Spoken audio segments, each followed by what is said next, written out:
What's at stake as a result of the FCC trying to rewrite the rules that Congress put forward in the Cable Act some 35 years ago.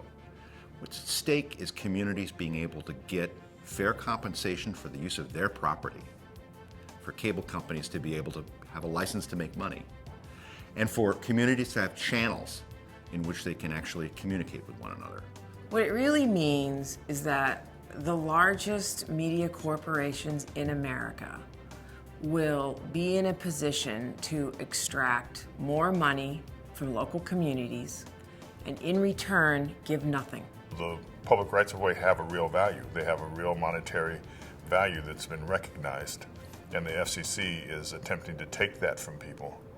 Things that were once donated or in-kind donations like 911 emergency lines or high-speed fiber internet between schools, those all that were considered in-kind donations are now going to be put at a market value, and that market value cost will be deducted from the percentage of what we receive annually from those franchise fees. It could be a negative defining moment for our industry to allow us to continue to do the work in our local communities to inform our local residents about what's happening with their government, what's happening with their schools, what's happening in their neighborhoods. It's taking away democratization of media and putting it all into the power of a few companies who will control everything that people consume, see, read, and hear.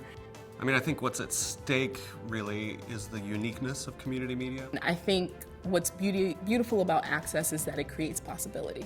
So it creates possibility for everyone, no matter where you fall on the economic spectrum, no matter where you fall on spectrum of race. And community media is an extremely powerful tool that can help expose people to different ideas that they may not know or have thought about. We're a branch of the town crier, one that sits on the corner and says, folks, this is what's happening in the community. This is what we need to do. This is how we're gonna make things better.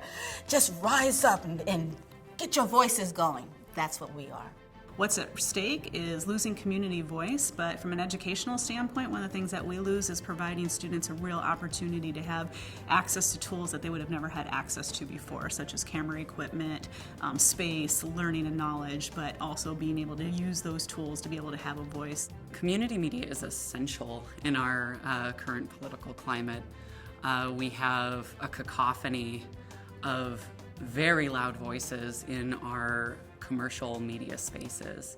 It's truly unique and important that we have centers like these in our towns, in our cities, in our villages, in our hollers. From small towns in Maine to the biggest cities like Manhattan, there's so much at risk. It guts the entire federal statute, which was designed to say that there would be both monetary benefits and that there would be community benefits for media. And if the cable operator has the ability to simply by fiat decide what the value of that is, there's nothing for local governments to negotiate because you have no negotiating power. In 2019, when we're seeing journalism being threatened, when we're seeing jobs disappearing, the one thing we can't end up doing is basically shredding those institutions, getting rid of those institutions, and eliminating the possibility for local people to actually see themselves in media.